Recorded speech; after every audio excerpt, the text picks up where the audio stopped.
Hai, nama saya Dewi. Welcome to channel Skin Dewi. This channel will talk about beauty and skincare.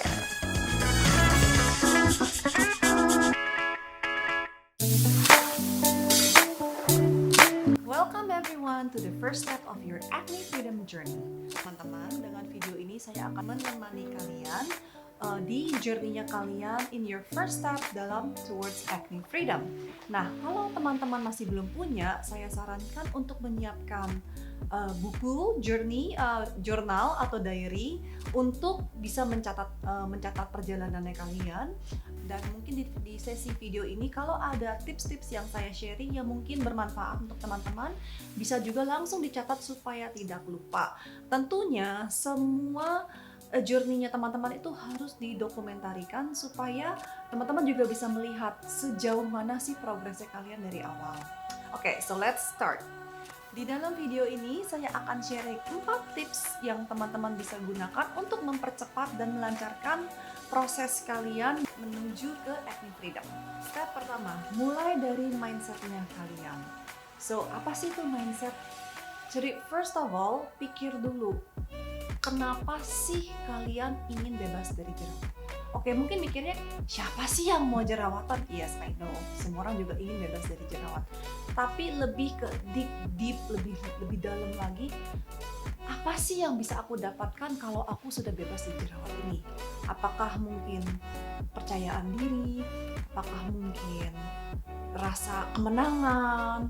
Atau feeling dan emosinya itu tuh diungkapkan dengan kata-kata? Karena seringkali kita hanya fokus sama problemnya, tapi kita nggak fokus dengan ini kalau udah nggak ada problemnya gimana ya?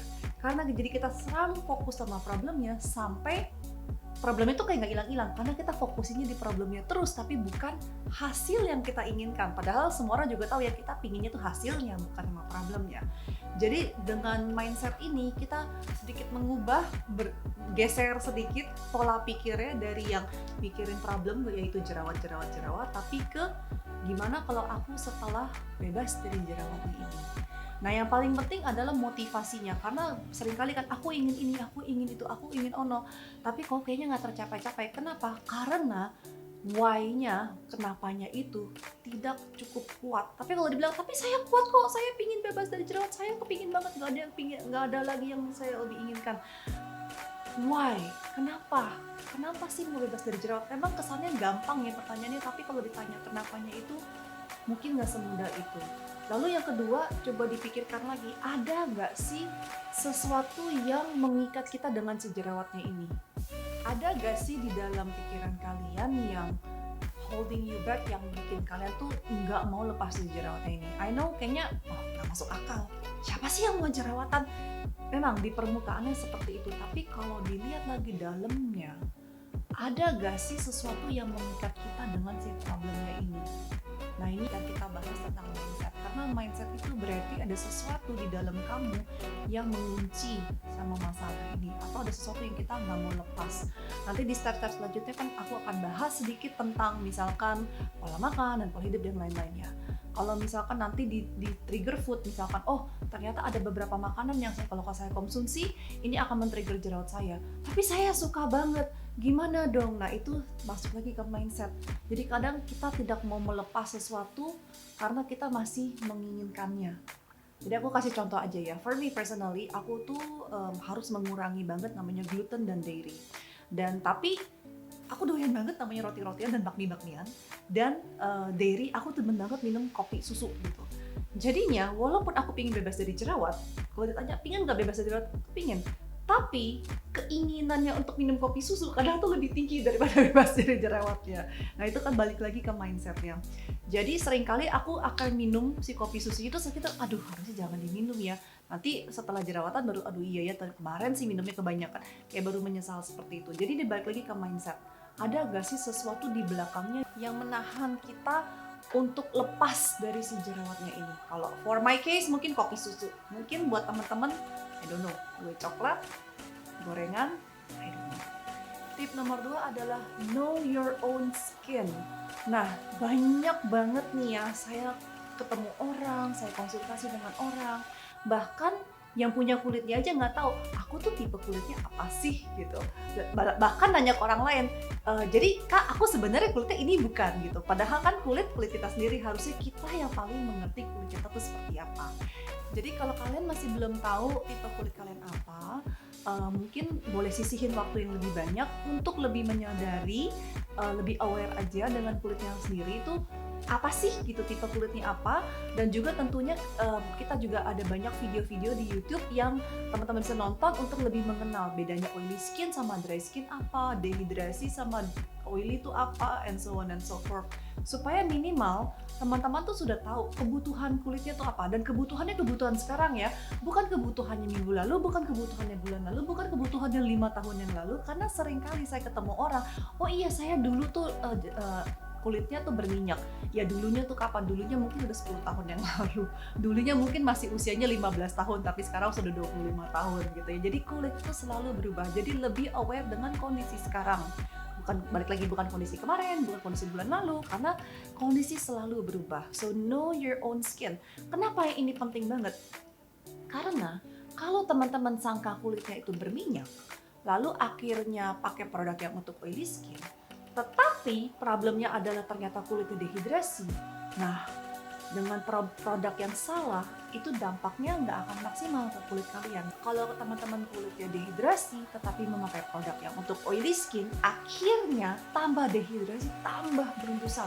Jadi jerawatnya bukannya tambah sembuh, malah tambah parah. Makanya itu penting banget untuk teman-teman tahu, know your own skin. Tip nomor 3, know what you put into your body. Kalau orang bilang you are what you eat, apa yang kita makan, ya itulah jadi tubuhnya kita. Jadi teman-teman harus tahu banget apa sih yang tubuh kita butuhkan. Karena setiap orang kebutuhannya beda-beda ya. Mungkin kalau atlet butuh lebih banyak protein. Mungkin kalau siapa yang lebih aktif butuh lebih banyak minum air lebih banyak, and so on and so on. Tubuh kita tuh beda-beda. Jadi balik lagi, kita harus mengenal tubuh kita itu butuh konsumsinya tuh seperti apa. Apakah yang makanan yang kita makan hari-hari, gizinya tuh sudah cukup. Karena seringkali kita cuma suka makan yang kita suka, ya kan? Yang kita nggak suka kita nggak makan. Jadi kita memilih-milih. Akhirnya kalau ditanya, Kak makannya apa aja ya? Oh iya, saya tiap hari makannya kurang lebih ya itu lagi. Nah itu dia yang menjadi problem, karena itu lagi yang kita doyan doang, tetapi tubuh kita mungkin butuhkan hal-hal yang mungkin kita kurang begitu doyan, akhirnya kita juga jarang konsumsi, sehingga gizi dan nutrisi yang tubuh kita butuhkan juga kekurangan. Selain apa yang kita konsumsi, perhatiin juga ada gak sih makanan-makanan tuh yang bikin kita rasa itu jadi gak enak. Oke, gak enak tuh gimana sih maksudnya? Oke, gak enak itu tuh kayak gini loh, abis makan berasa perutnya bloated, kayak bawaannya kayak mau kentut-kentut, kayak kencang, kayak mau sendawa terus. Atau abis makan berasanya tuh kayak ngantuk. Pasti teman-teman pernah ngalamin deh, abis makan siang atau makan malam terus kayaknya, aduh ini kayaknya kalau napping 30 menit kayaknya enak, nih tidur 30 menit enak. Itu kayak kita jadi capek, jadi lemes, bawaannya ngantuk. Nah itu adalah tanda-tanda di mana badan kita itu, makanan yang barusan dikonsumsi itu kurang bisa dicerna dengan baik, makanya dia butuh tenaga yang lebih banyak sampai kitanya jadi kecapean seperti itu. Karena kalau kita makan makanannya yang bergizi dan pas, harusnya setelah makan kita fine-fine aja gitu. Jadi know your body, know what you put into your body. Balik lagi tadi ya, setelah dimakan dirasakan rasanya seperti apa. Lalu selanjutnya adalah juga perhatikan trigger food. Trigger food itu apa sih? Jadi trigger food itu adalah makanan-makanan tadi yang setelah dikonsumsi, not only badan kita berasanya tidak nyaman, kayaknya jadi nggak enak, jadi kembung, jadi ini, jadi ono, tapi perhatikan juga di kulit. Ada ke dampak-dampaknya ke kulit, kayak misalkan mungkin awalnya harus diobservasi ya, dan mungkin teman-teman juga harus mulai mencatat hari-hari yang dimakan. Bukan cuma dimakan tapi dikonsumsi dan diminum juga. Apa aja sih? Lalu apakah jerawatnya jadi tambah merah? Apakah ada tubuh jerawat baru? Hal-hal seperti itu dicatat dan diperhatikan. Dan terakhir adalah minum air. Guys, tubuh kita, I think 80% kalau nggak salah, 80% itu adalah cairan atau air. Air itu di dalam badan kita fungsinya apa? Air itu fungsinya untuk transport ya, bukan cuma di badan doang, tapi di mana-mana. Itu kan adalah saluran untuk mentransportin sesuatu. Nah, fungsinya buat apa?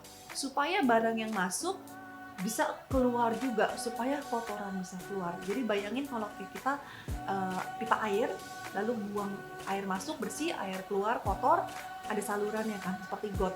Nah itu kalau airnya itu tidak dibersihkan, airnya nggak ngalir terus, lama-lama kan gotnya kotor, lama-lama jadi nyangkut, lama-lama jadi bau, akhirnya jadi toksik dan segala macam. Begitupun juga itu sama di dalam badan kita. Air dibutuhkan untuk kehidupan, tidak ada kehidupan tanpa air, tentunya badan kita juga butuh air. Kedua, air juga dibutuhkan untuk mendetoks atau mengeluarkan kotoran-kotoran. Tapi berapa banyak dari kita yang masih kurang minum air?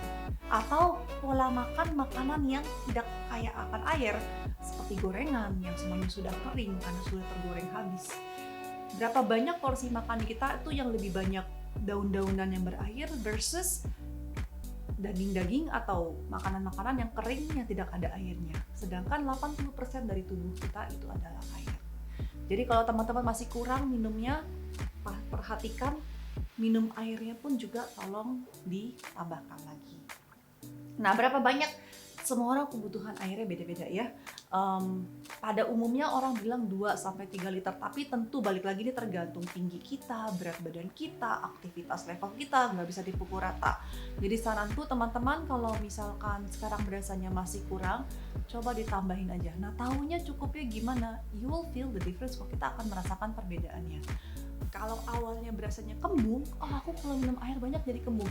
Itu indikasi biasanya karena badan kita kekurangan air. Karena kalau badan kita kekurangan air, begitu kita minum agak banyak, dia akan mengikat semua airnya. Nah, tapi setelah 2-3 hari dengan konsumsi yang lebih banyak itu, badan kita baru akan melepaskan semua air-air yang tadinya kita ikat.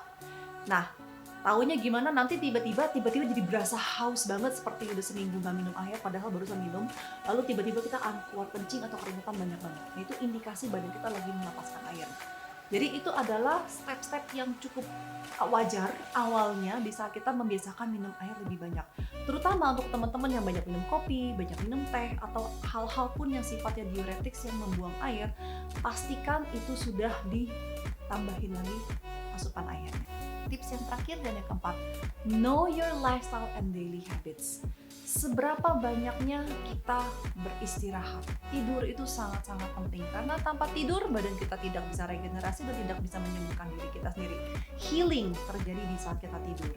Makanya teman-teman mungkin udah pernah ngalamin ya, setelah begadang berhari-hari kok kayaknya kulitnya tambah kusam, jerawatnya tambah merah, badannya tambah inflamasi, atau mungkin mulai berasa sakit tenggorokan. Kalau yang pernah ngalamin mungkin jalan-jalan lagi pergi traveling, terus kan kurang tidur, kecapean, akhirnya jadi gampang mudah sakit tenggorokan, pas pulang ke rumah pasti batuk-batuk atau gimana.